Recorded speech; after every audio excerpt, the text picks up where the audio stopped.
Hello बच्चों, कैसे हो सब। आज हम डिस्कस करेंगे अपनी next DPP for chemical bonding, जिसमें हम मेनली डिस्कस करेंगे Fazan rule and dipole moment से रिलेटेड क्वेश्चन। तो शुरू करते हैं। देखो, हम अपने पहले क्वेश्चन से, among the following the maximum covalent character is shown by. तो मैक्सिमम कोवेलेंट कैरेक्टर हमारा, देखो कोवेलेंट कैरेक्टर किस पर डिपेंड करता है, एक तो चार्ज पर और साइज पर। तो चार्ज और साइज की हम बात करते हैं। यहाँ पर सबसे पहले साइज की, यहाँ पर एनायन क्या है, सेम है। साइज ऑफ एनायन क्या होना चाहिए, लार्ज होना चाहिए। Size of anion should be large, जो कि इस केस में सेम है। और size of cation should be small. Size of cation should be small, ठीक है। और दूसरा क्या होता है, इसके अलावा चार्ज जो मैं बात कर रही थी, charge should be high. Charge हमारा क्या होना चाहिए, ज्यादा होना चाहिए। अब देखो यहाँ पर हम ध्यान से देखते हैं, FeCl2 में देखो एनायन तो सब में सेम है, कुछ डिस्कस करने की जरूरत ही नहीं है। यहाँ पर Fe2 पॉजिटिव है, ये SN2 पॉजिटिव है, फिर Al3 पॉजिटिव है हमारा ऑप्शन सी में, और ऑप्शन डी में क्या है, Mg2 पॉजिटिव। ये कटायंस हैं। साइज और चार्ज दोनों के रिस्पेक्ट में हम अगर बात करें तो देखो यहाँ पर Al3 पॉजिटिव क्या है, स्मॉलेस्ट है, ठीक है। देखो Mg और Al में हम क्या करते हैं, आइसो इलेक्ट्रॉनिक स्पीसीज है। आइसो इलेक्ट्रॉनिक स्पीसीज में जो साइज होता है वो हमारा इनवर्सली होता है पॉजिटिव चार्ज की। जितना ज्यादा पॉजिटिव चार्ज उतना छोटा साइज होगा हमारा। अब Fe2 पॉजिटिव और SN2 पॉजिटिव की बात करें तो ये तो हमारे डी ब्लॉक और पी ब्लॉक के एलिमेंट्स हैं। इनके एटॉमिक नंबर ज्यादा है काफी, तो उनका साइज बड़ा होगा, ठीक है। इनका पीरियड भी क्या है, हमारा बड़ा है एल्यूमिनियम से। अब देखो, तो ये साइज हो गया स्मॉलेस्ट, और चार्ज भी क्या है, ज्यादा है। Charge is also high. तो यहाँ पर ऑप्शन सी क्या हो जाएगा, most covalent character. Therefore AlCl3 has maximum covalent character. Easy था बहुत ही। फजान रूल्स जो हमें बताता है कोवेलेंट कैरेक्टर किस तरीके से हम निकालते हैं, उससे रिलेटेड क्वेश्चंस हमारे इजीली हो जाते हैं, क्योंकि वो उन्हीं पॉइंट्स पर बेस्ड है, ठीक है। क्लियर है सबको। तो यहाँ से ऑप्शन सी करेक्ट करेंगे। नेक्स्ट क्वेश्चन करेंगे हम अब, among LiCl, RbCl, BeCl2 and MgCl2 the compound with the greatest and the least ionic character। देखो, ग्रेटेस्ट आयनिक कैरेक्टर के लिए हमारे पास क्या होना चाहिए, लीस्ट कोवेलेंट कैरेक्टर। देखो, आयनिक कैरेक्टर के लिए क्या कंडीशंस होनी चाहिए, जो कोवेलेंट कैरेक्टर के लिए कंडीशन चाहिए है उससे ऑपोजिट होनी चाहिए। साइज ऑफ कैटायन बड़ा होना चाहिए, size of cation should be large. अब इस यहां पर भी क्या है, anion is same in all cases, ठीक है। अब ध्यान देखो, ध्यान से देखें अगर हम, और चार्ज ऑन कैटायन की अगर हम बात करें वो भी लिख लेते हैं। Charge on cation should be very low, ठीक है, लिख लेते हैं। कम हमारा क्या होना चाहिए, चार्ज। तो यहाँ पर कैटायंस हम देखो हमारे पास क्या है, Li पॉजिटिव है, Rb पॉजिटिव है, Be2 पॉजिटिव है, और Mg2 पॉजिटिव, Mg2 पॉजिटिव है। तो यहाँ पर हमें ध्यान से पता चल रहा है कि लार्जेस्ट कैटायन कौन सा है हमारा, Rb पॉजिटिव, और स्मॉलेस्ट कैटायन क्या है हमारा, Be2 पॉजिटिव है। तो यहाँ पर जो लार्जेस्ट कैटायन है वो क्या हो जाएगा, मैक्सिमम आयनिक कैरेक्टर। तो हम लिख सकते हैं ग्रेटेस्ट आयनिक कैरेक्टर हमारा किस में होगा, जिसमें कैटायन क्या है, बड़ा है। तो किस में होगा, RbCl में। अब हम बात करते हैं लीस्ट आयनिक कैरेक्टर की। लीस्ट आयनिक कैरेक्टर मतलब मोस्ट कोवेलेंट कैरेक्टर, उसके लिए स्मॉल साइज कैटायन होना चाहिए। तो यहाँ पर लीस्ट आयनिक कैरेक्टर किसमें हो जाएगा हमारा, BeCl2 में। ठीक है, क्लियर है सबको। तो यहां से देखो RbCl और BeCl2 कौन से ऑप्शन में हमें गिवन है। ऑप्शन ए में नहीं गिवन है, बी में भी नहीं गिवन है, ऑप्शन सी में हमें गिवन है, तो सी क्या हो जाएगा यहां से करेक्ट आंसर। डी में क्या है, RbCl एंड MgCl2, वो नहीं होगा। देखो आयनिक कैरेक्टर निकालना है तो कोवेलेंट कैरेक्टर के जो रूल्स हैं उनको बस हमें उल्टा कर देना है। नेक्स्ट क्वेश्चन देखो, for which of the following molecule significant dipole moment is not equal to 0। तो यहाँ पर देखो जो बेंजीन है बेटा, वो उसमें सारे कार्बन क्या होते हैं, sp2 हाइब्रिडाइज्ड, तो ये क्या होते हैं प्लेनर। तो इनमें मोनो एटॉमिक जो मॉलिक्यूल है हमारा Cl, उनकी डायपोल्स क्या हो जाएंगी, कैंसिल हो जाएंगी एक दूसरे से, म्यू क्या आ जाएगा 0 के इक्वल। ऑप्शन बी में भी हमारा क्या है, प्लेनर है, और जो डायटोमिक मॉलिक्यूल Cn हमारा अटैच्ड है, उसमें जो कार्बन है वो क्या है, sp हाइब्रिडाइज्ड है, तो इस वजह से वो भी क्या हो जाएगा प्लेनर, और उनसे जो डायपोल मोमेंट जनरेट होगी वो क्या है, ऑपोजिट डायरेक्शन में है, तो वहां पर क्या हो जाएगी, कैंसिल हो जाएगी। तो देखो हम 1 एंड 2 के लिए क्या लिख सकते हैं, 1 एंड 2 स्ट्रक्चर के लिए लिख सकते हैं, dipoles are equal and opposite in direction. ठीक है, इक्वल इन मैग्नीट्यूड है, ऑपोजिट इन डायरेक्शन है, इन अ प्लेनर स्ट्रक्चर।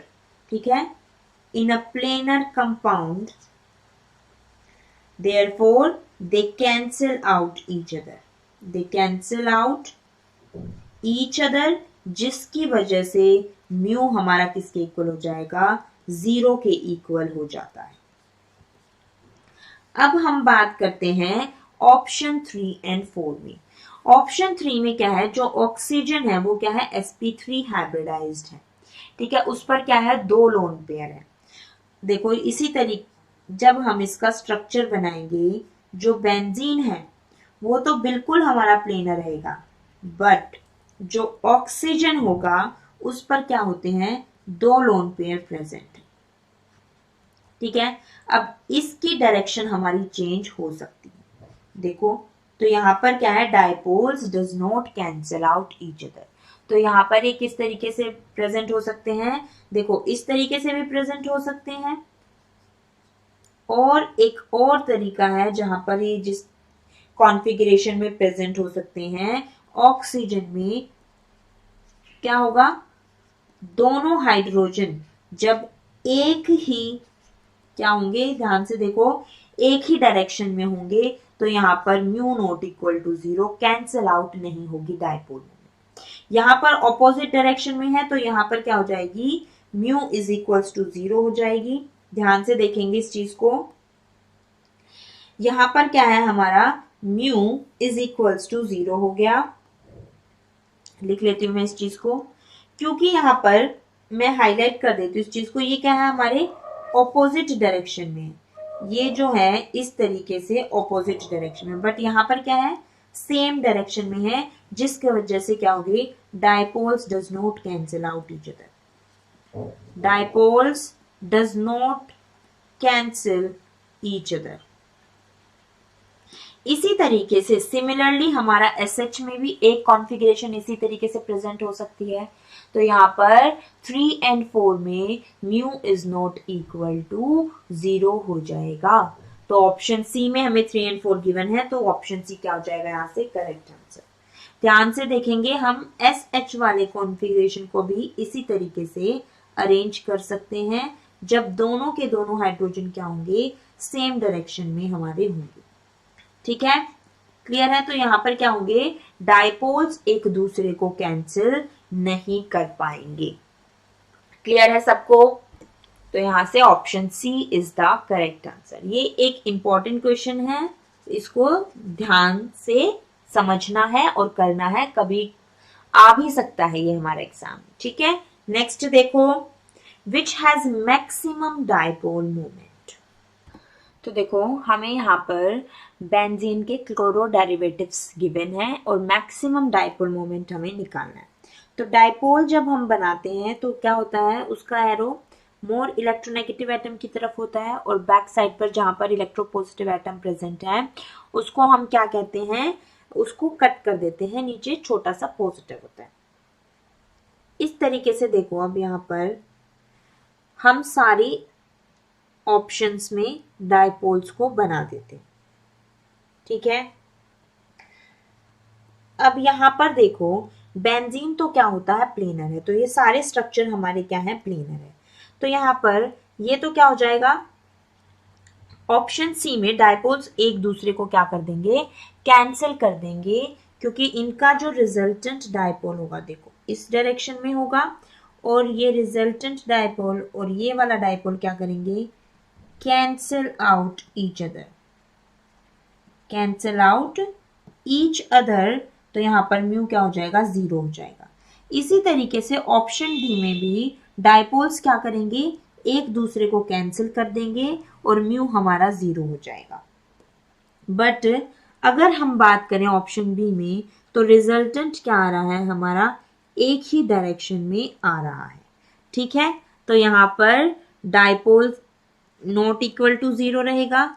और ऑप्शन ए की अगर हम बात करें तो ध्यान से देखेंगे कि दो डायपोल्स, दो सेम डायपोल क्या है हमारे, जो सीएल में कट कर रही हूं वो equal and opposite in direction में है। तो यहाँ पर एक ही डायपोल रहेगा और वो इस डायरेक्शन में रहेगा। बल्कि ऑप्शन बी में क्या है, यहाँ पर रिजल्टेंट ऑफ क्या होगा, रिजल्टेंट ऑफ 3 डायपोल्स। तो यहां पर हम क्या कहेंगे, more than option B, sorry more than option A. तो मैक्सिमम डायपोल मोमेंट किस में हो जाएगा, ऑप्शन बी में। देखो प्लेनर स्ट्रक्चर है, ऑपोजिट अगर सेम डायपोल दिख रहे हैं तो कैंसिल आउट करके वो क्या करेंगे, ये क्या करेंगे, कैंसिल आउट ईच अदर, ठीक है। कैंसिल कर देंगे तो म्यू हमारा 0 हो जाएगा। उसके अलावा कोई डायपोल प्रेजेंट है तो उसकी वजह से हमारा डायपोल मोमेंट हो जाएगा। जैसे कि ऑप्शन ए में दो इक्वल एंड ऑपोजिट है, वो कैंसिल कर देंगे, उनकी वजह से जो डायपोल आएगा वो काउंट नहीं होगा, सिर्फ क्या होगा, एक सीएल की वजह से जो डायपोल होगा वो काउंट होगा, ठीक है। Resultant dipole will be only because of 1 Cl. अब नेक्स्ट क्वेश्चन देखो, the dipole moment of orthopara matter dichlorobenzene will be in the order। तो सबसे पहले तो हम स्ट्रक्चर बना लेते हैं। ऑर्थो से हम स्टार्ट करते हैं। देखो ये Cl है, ये Cl है, ये हमारा हो जाएगा ऑर्थो डाइक्लोरोबेंजीन, ठीक है। अब हम मेटा पे बनाते हैं। ऑर्थो में क्या रहता है, 1 और 2 पोजीशन पर प्रेजेंट रहता है। मेटा में क्या है, 1 3 पोजीशन पर प्रेजेंट रहेगा। और पैरा की बात अगर हम करें तो वहां पर क्या रहता है, 1 4 पोजीशन पर प्रेजेंट रहता है। ये हो जाएगा हमारा पैरा फॉर्म। इस पे तो हमारे क्या है, dipoles equal and opposite in direction है, तो म्यू क्या आ जाएगा, 0 के इक्वल आ जाएगा। क्यों, क्योंकि हमारे यहाँ पर क्या है, dipoles are equal in magnitude, क्या है हमारे, इक्वल इन मैग्नीट्यूड है एंड ऑपोजिट इन डायरेक्शन, क्या है, ऑपोजिट इन डायरेक्शन।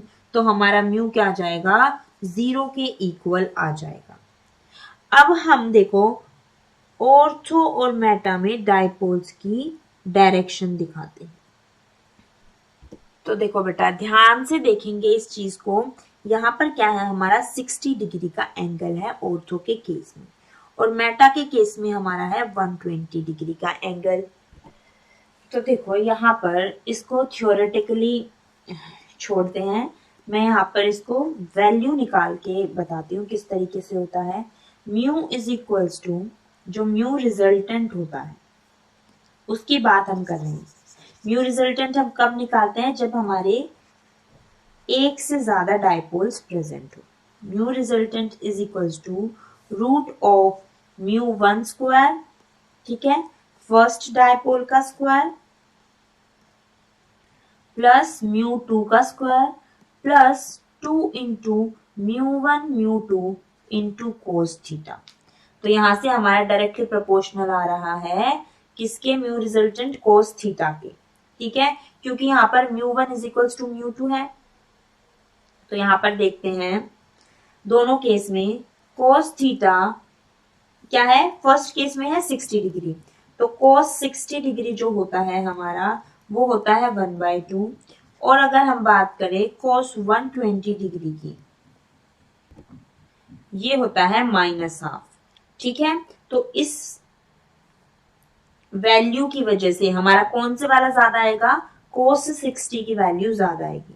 तो यहां से हम लिख सकते हैं ऑर्डर ऑफ म्यू हमारा क्या हो जाएगा, ऑर्थो का सबसे ज्यादा, उसके बाद मेटा का उससे कम, और पैरा का क्या रहेगा, सबसे कम। देखो पैरा का तो थियोरेटिकली हम निकाल सकते हैं, 0 होगा, ठीक है। तो देखो कौन से ऑप्शन में हमें गिवन है, ये ABCD में से ऑप्शन डी में ortho greater than Meta greater than para. Clear.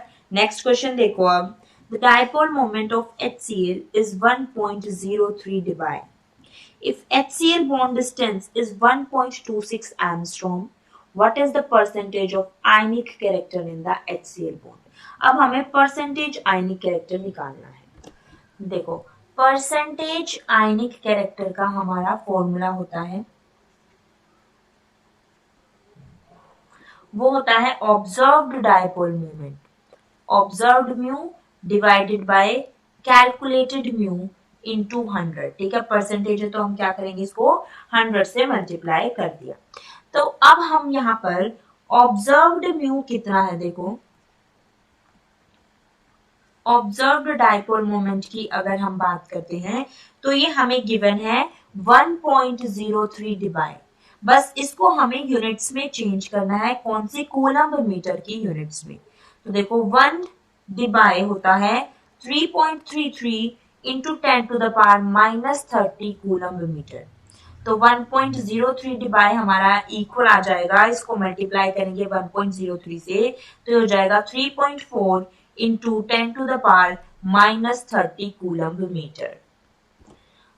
अब जो कैलकुलेटेड हमें निकालना है, देखो उसका फॉर्मूला क्या होता है, कैलकुलेटेड म्यू का हमारा फॉर्मूला होता है चार्ज इनटू डिस्टेंस, ठीक है। डिस्टेंस हमें दिया हुआ है एमस्ट्रॉन्ग में, इसको हम मीटर में कर लेंगे। 1.26 एमस्ट्रॉन्ग कितना होगा, 1.26 into 10 to the power -10 metre, क्योंकि 1 एमस्ट्रॉन्ग कितना होता है, 10 टू द पावर -10 मीटर के।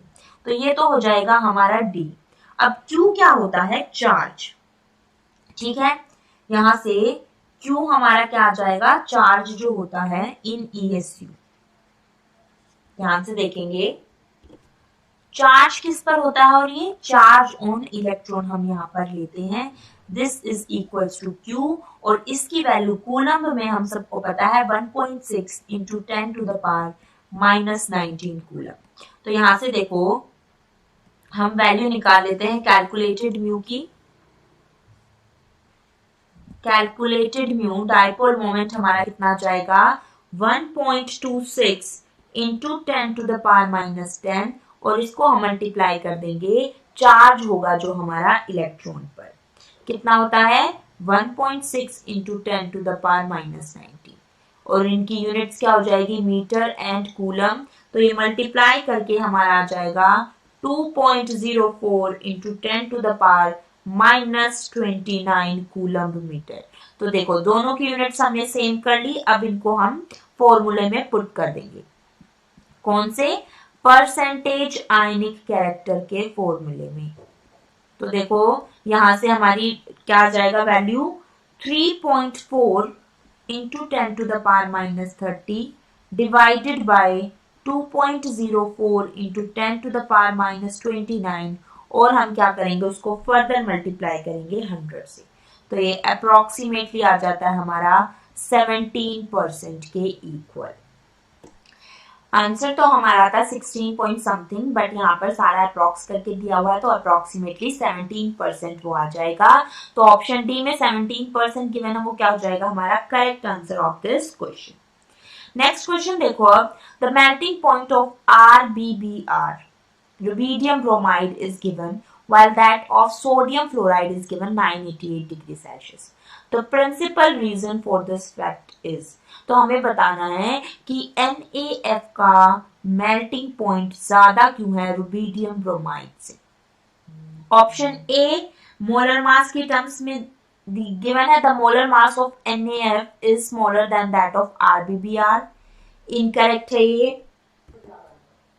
नेक्स्ट है the bond in RBBR has more covalent character than this NaF bond. See, the difference in the electronegativities in rubidium bromide is smaller than the difference in the sodium fluoride. D है the internuclear distance. ठीक है, the internuclear distance between क्या है cation और anion का जो distance है is greater for RBBR than for sodium fluoride.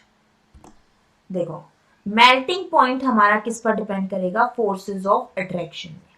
ठीक है, फोर्सेस ऑफ अट्रैक्शन किस वजह से हो रही हैं, कब, अब हमें वो देखना है. अगर इंटरन्यूक्लियर डिस्टेंस हमारा रुबीडियम ब्रोमाइड में ज्यादा है तो ये क्या हो जाएगा, कूलम्बिक फोर्सेस ऑफ अट्रैक्शन यहाँ पर क्या हो जाएंगी, कम हो जाएंगी. It decreases, the internuclear distance increases, तो हमारा ये क्या हो जाएगा, ध्यान से देखेंगे, Coulombic forces of attraction decreases. अगर हमारा इंटरन्यूक्लियर डिस्टेंस इंक्रीज कर रहा है तो कूलम्बिक फोर्सेस ऑफ अट्रैक्शन क्या कर रही हैं, decreases, which decreases the melting point, which decreases its melting point. तो यहां से ऑप्शन डी क्या आ जाएगा, correct answer of this question. Next question देखो, in which of the following species the bond are non directional. Non directional का मतलब क्या होता है, आयनिक. ठीक है, और मोर आयनिक कैरेक्टर के लिए देखो यहां पर एनायन तो सेम है, यहां पर क्या है, एनायन इज सेम, और फजान रूल के अकॉर्डिंग, ठीक है, फॉर मोर आयनिक कैरेक्टर हमारा साइज ऑफ कैटायन क्या होना चाहिए, लार्ज होना चाहिए. Size of cation should be large. ठीक है, और चार्ज क्या होना चाहिए, उस पर स्मॉल होना चाहिए. Charge should be small in magnitude. तो ऑप्शन ए में देखो क्या होगा हमारा, NCl3 में तो क्या होता है, बहुत ही कम इलेक्ट्रोनेगेटिविटी डिफरेंस होता है. ये क्या होता है, कोवेलेंट इन नेचर होता है. क्यों, क्योंकि इसमें क्या होता है, very less electronegativity difference, very less electronegativity difference. Option B की अगर हम बात करें तो देखो चार्ज क्या आएगा, Rb पॉजिटिव हो गया कैटायन, सी में क्या हो जाएगा, Be2 पॉजिटिव हो जाएगा, और डी में क्या हो जाएगा, B3 पॉजिटिव हो जाएगा.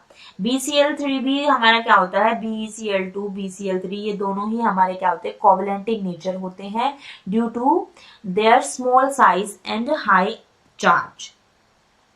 अब यहाँ पर Rb पॉजिटिव क्या है, largest in size, largest in size, और उस पर क्या है, charge is also small, charge is also small.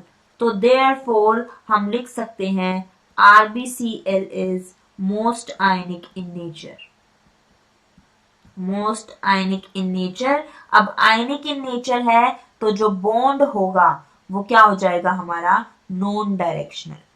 ठीक है, क्लियर है सबको, यहां पर बॉन्ड हमारा क्या हो जाएगा, नॉन डायरेक्शनल हो जाएगा. अब देखो ऑप्शन बी को हम टिक कर देंगे, RbCl. नेक्स्ट देखो, अब देखो आयनिक कैरेक्टर निकालना है तो जो फजान रूल में जो कोवेलेंट कैरेक्टर के जो क्वेश्चंस थे हमारे, जो रूल्स थे सॉरी, उनको हम उल्टा कर देंगे. मोस्ट आयनिक कैरेक्टर के लिए हम क्या निकालेंगे, लीस्ट कोवेलेंट कैरेक्टर. नाइन्थ है, if a molecule MX3 has zero dipole moment. Zero dipole moment है तो मतलब क्या है, वो सिमेट्रिकल है. ठीक है, the sigma bonding orbital used by N is, तो यहां पर क्या होगा, देखो देखो ज्यादा कॉम्प्लिकेट नहीं करना है. एटॉमिक नंबर लेस देन 21 है, मतलब d orbital is not involve, d orbital is not involve. और यहाँ पर क्या है, 3 साइड एटम्स है। MX3 की अगर हम बात करें तो यहाँ पर क्या है, 3 साइड एटम्स। अब सिमेट्रिकल है, ध्यान से देखेंगे तो कौन सी हाइब्रिडाइजेशन हमारी पॉसिबल है यहाँ पर, sp2 हाइब्रिडाइजेशन। क्या होगी, sp2 हाइब्रिडाइजेशन, क्योंकि यहां से स्टेरिक नंबर हमारा कितना आ जाएगा, 3 आ जाएगा। ठीक है, क्योंकि सिमेट्रिकल है हमारा, सारे बॉन्ड एक दूसरे को कैंसिल कर रहे हैं, तो देखो इस तरीके से ये क्या हो जाएगा, MX3 है, यहाँ पर 120 डिग्री का एंगल होता है, सिमेट्रिकल होगा। इसका जो रिजल्टेंट डायपोल होगा, ठीक है, ये क्या है हमारा रिजल्टेंट डायपोल, इस डायपोल के क्या है, इक्वल है, तो हम यहाँ पर लिख सकते हैं equal and opposite in direction, equal and opposite in direction, hence cancel out each other, cancel out each other, तो जिसकी वजह से म्यू हमारा क्या हो जाएगा, 0 के इक्वल हो जाएगा। तो ऑप्शन सी क्या हो जाएगा, sp2 हाइब्रिडाइज्ड। sp2 हाइब्रिडाइज्ड में शेप क्या होती है हमारी, ट्राइगोनल प्लेनर होती है, सिमेट्रिकल होगी, म्यू हमारा 0 होगा अगर साइड एटम्स क्या है हमारे सेम होंगे। ठीक है, क्लियर है सबको। अब देखो नेक्स्ट क्वेश्चन करते हैं हम। BF3 and NF3 both are covalent compound but NF3 is polar whereas BF3 is non-polar। तो देखो अगर स्ट्रक्चर बनाए हम BF3 का तो हमें और NF3 का, तो इजीली हमें ये चीज समझ में आ जाएगी। किस तरीके से, देखो BF3 का मैंने यहाँ पर बनाया, तो यहाँ पर क्या है, रिजल्टेंट डायपोल जो होगा कैंसिल कर देगा एक दूसरे को, क्या हो जाएगा, म्यूजिकल्स टू 0। क्यों कैंसिल कर रहा है, क्योंकि ये हमारा क्या है, प्लेनर स्ट्रक्चर है। क्या है ये, ट्राइगोनल प्लेनर है। अगर मैं अमोनिया NF3 की बात करूं, अमोनिया नहीं, क्या है यहाँ पर, NF3 की बात करूं, तो एक डायपोल तो क्या होगा हमारा, लोन पेयर की तरफ होगा डायरेक्शन, और जो फ्लोरीन वाले डायपोल्स होंगे वो क्या होंगे, F की तरफ उनका डायरेक्शन होगा। तो यहाँ पर क्या है, ये इसकी शेप क्या है, पिरामिडल है, पिरामिडल है, जिसकी वजह से क्या होगा, dipoles does not cancel out each other, dipoles does not cancel out each other, क्योंकि वो इस तरीके से अलाइन ही नहीं हो पाएंगे कि ऑपोजिट डायरेक्शन में सेम डायपोल आए। Does not cancel out each other, तो यहां से देखो साफ देखने पर भी पता चल रहा है म्यू हमारा 0 नहीं होगा, जबकि इसकी केस में जो रिजल्टेंट डायपोल है 2 फ्लोरीन का, वो ऑपोजिट हो जाएगा तीसरे फ्लोरीन से और इक्वल इन मैग्नीट्यूड होगा, तो कैंसिल हो जाएगा, 0 आ जाएगा। A, nitrogen atom is smaller than boron, incorrect, ये कोई रीजन नहीं होता। B, NF bond is more polar than BF bond, incorrect, हमें ओवरऑल मॉलिक्यूल का डायपोल मोमेंट गिवन है, तो एक स्पेसिफिक बॉन्ड से हम उसको डिटेल में नहीं बता सकते। सी, NF3 is pyramidal whereas BF3 is planar triangular, तो ऑप्शन सी यहाँ से बिल्कुल करेक्ट आंसर है, पिरामिडल है जिसकी वजह से डायपोल्स कैंसिल नहीं हो पाते। BF3 प्लेनर है, डायपोल्स ऑपोजिट डायरेक्शन में आ जाएंगे, कैंसिल हो जाएंगे। D, BF3 is electron deficient whereas NF3 is not, no, this is not a reason for explaining dipole moment, option C is the correct answer। next देखो अब, dipole moment of NF3 is smaller then, तो देखो NF3 की अगर dipoles देखें हम तो क्या है, देखो इस तरीके से होंगी, लोन पेयर से जो डायपोल आएगी और फ्लोरीन से जो डायपोल आएगी, ठीक है, वो क्या होगी, उसकी रिजल्टेंट डायपोल क्या है, ऑपोजिट इन डायरेक्शन होगी। फिर ऑप्शन ए में हमें अमोनिया गिवन है। अब ध्यान से देखो, इस केस में क्या है, मैंने लिख दिया, देखो dipoles are opposite in direction, dipoles are opposite in direction, तो कुछ ना कुछ डायपोल हमारी कैंसिल हो जाएगी, सारी कैंसिल नहीं होगी क्योंकि दोनों सेम नहीं है। अब NH3 के केस में अगर मैं देखूं तो लोन पेयर की साइड लोन पेयर वाली डायपोल रहेगी, NH वाले बॉन्ड में डायपोल हमारा किस साइड रहेगा, नाइट्रोजन की साइड रहेगा, तो हम यहां से लिख सकते हैं all dipoles are in same direction, all dipoles are in same direction, तो रिजल्टेंट डायपोल क्या हो जाएगी, is equals to addition of all electrons, addition of all dipoles. Clear है सबको? बल्कि यहाँ पर ऑपोजिट डायरेक्शन में होने से क्या हो जाएगा, सम डायपोल गेट कैंसिल आउट, सम डायपोल कैंसल्स आउट। ठीक है, तो हम यहां से लिख सकते हैं पहले ऑप्शन का ही हमारा ज्यादा आ गया, mu of NF3 is smaller then, देखो देखने में तो क्या लग रहा है, फ्लोरीन है, ज्यादा इलेक्ट्रोनेगेटिव होगा, उसकी डायपोल ज्यादा होनी चाहिए, बट यहाँ पर क्या होता है, NF3 का डायपोल मोमेंट हमारा कम हो जाता है NH3 से। अब बात करते हैं CO2 की। CO2 में क्या होता है, हमारा dipoles equal and opposite in direction होते हैं, लीनियर शेप है, म्यू क्या आ जाएगा, 0 के इक्वल। ऑप्शन सी की बात करो, BF3 अभी हमने डिस्कस किया था, BF3 में डायपोल्स क्या है, equal and opposite in direction, cancel out कर देंगे, म्यू क्या आ जाएगा, 0 के इक्वल। CCl4 में भी क्या है, हमारा सिमेट्रिकल शेप रहेगी, कोई लोन पेयर नहीं है, जो डायपोल्स हमारे बनेंगे वो क्या बनेंगे, देखो equal and opposite in direction, जिसकी वजह से म्यू क्या आ जाएगा, 0।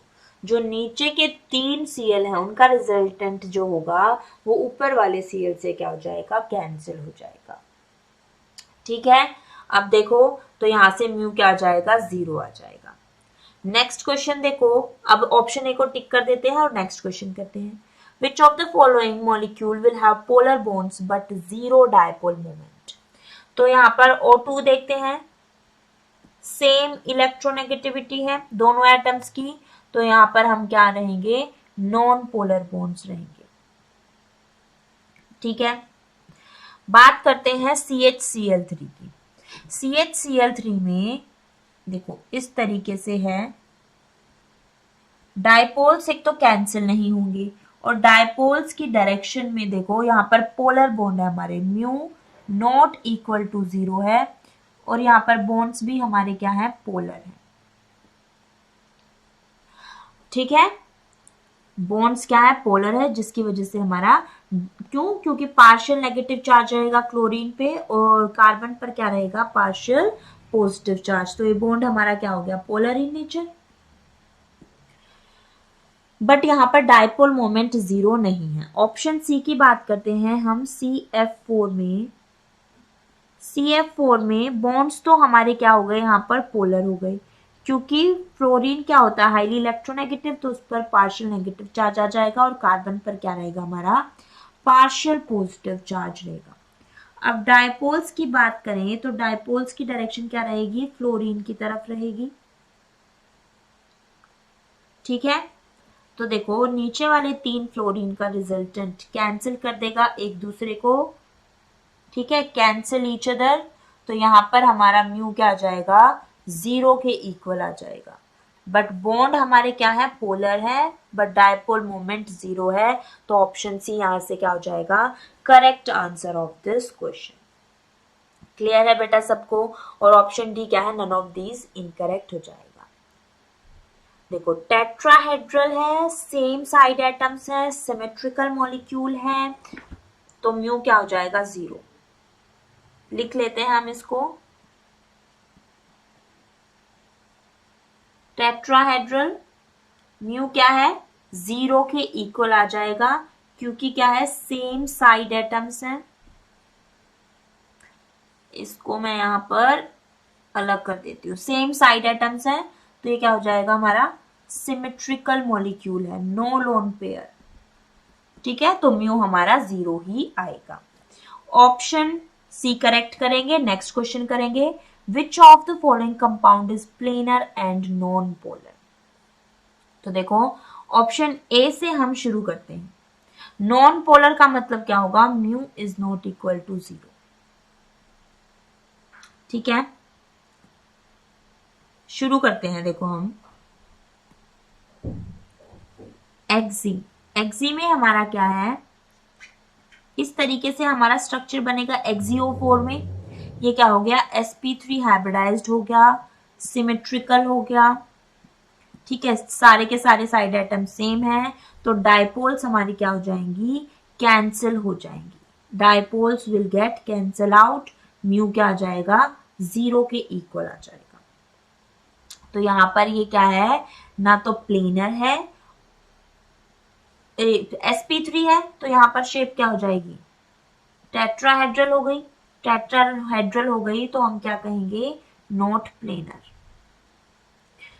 SF4 की अगर हम बात करें तो SF4 में हमारा हाइब्रिडाइजेशन क्या आती है, देखो बहुत स्ट्रक्चर बनाए हैं हमने SF4 के DPPs में, तो इसकी जो हाइब्रिडाइजेशन होती है sp3d है। तो ये भी क्या होगा, प्लेनर नहीं होगा, क्योंकि विद वन लोन पेयर इसकी शेप क्या हो जाएगी, वन लोन पेयर के साथ इसकी शेप हो जाएगी सीसो शेप, तो ये प्लेनर नहीं होगा। ऑप्शन सी की बात करते हैं अब हम। सी में क्या है, XeF4। XeF4 में क्या होता है, 4 तो फ्लोरीन के साथ बॉन्ड होते हैं और 2 क्या होते हैं, लोन पेयर होते हैं। तो इसकी हाइब्रिडाइजेशन तो हमारी क्या आ जाएगी, देखो sp3d2 विद 2 लोन पेयर, ठीक है, 2 लोन पेयर है इसमें। तो यहाँ पर एक चीज ध्यान देंगे, sp3d2 विद लोन पेयर क्या होता है, स्क्वायर प्लेनर शेप होती है।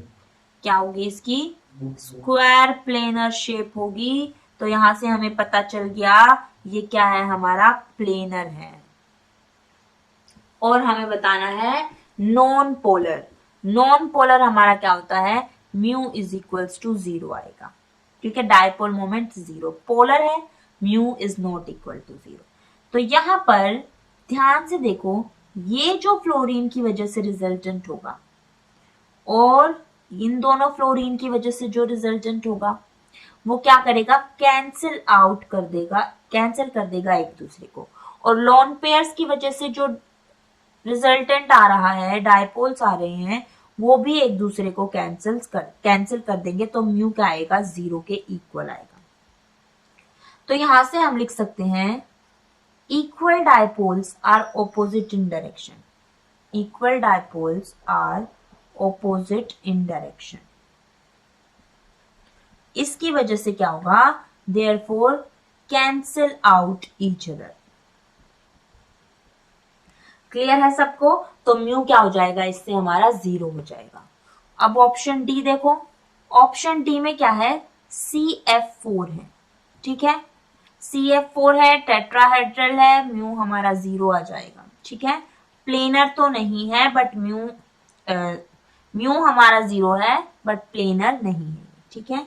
ये क्या होंगे, एक दूसरे को डायपोल्स कैंसिल कर देंगे। ये क्या है हमारा, टेट्राहेड्रल इन शेप है, तो इसके लिए हम लिख देंगे this is not a planar molecule. तो ऑप्शन सी क्या कर रहा है, कंडीशंस को मैच कर रहा है, तो सी क्या हो जाएगा यहां से correct answer of this question. ठीक है बेटा, सबको समझ आया। नेक्स्ट क्वेश्चन देखो अब, विच of the following substance has the highest melting point. तो हमें अब इसमें से हाईएस्ट मेल्टिंग पॉइंट बताना है। हाईएस्ट मेल्टिंग पॉइंट क्या होता है, directly proportional to lattice energy होता है, और lattice energy directly proportional to क्या होती है, चार्ज होती है, और इनवर्सली प्रोपोर्शनल टू साइज होती है। तो देखो अब यहां पर देखते हैं हम charge and size, Na positive Cl negative, KCl में क्या होगा, K पॉजिटिव Cl नेगेटिव, यहाँ पर क्या है Mg2 पॉजिटिव और O2 नेगेटिव, और ये क्या हो जाएगा Ba2 positive and O2 negative, option D. तो सारे के सारे हमने आयनिक फॉर्म में लिख लिए हैं। अब हम बात करते हैं चार्ज की। Mg2 positive and Ba2 positive क्या होता है, हैज मोर चार्ज। देखो डायरेक्ट हम यहां पर बात करते हैं किस चीज की, देखो सबसे ज्यादा चार्ज किस पर है, MgO एंड BaO के केस में। अब साइज छोटा किस में होगा, साइज छोटा किस में है, Mg2 पॉजिटिव। तो यहां पर हम लिख सकते हैं Mg2 positive and O negative has क्या होगा, हाई चार्ज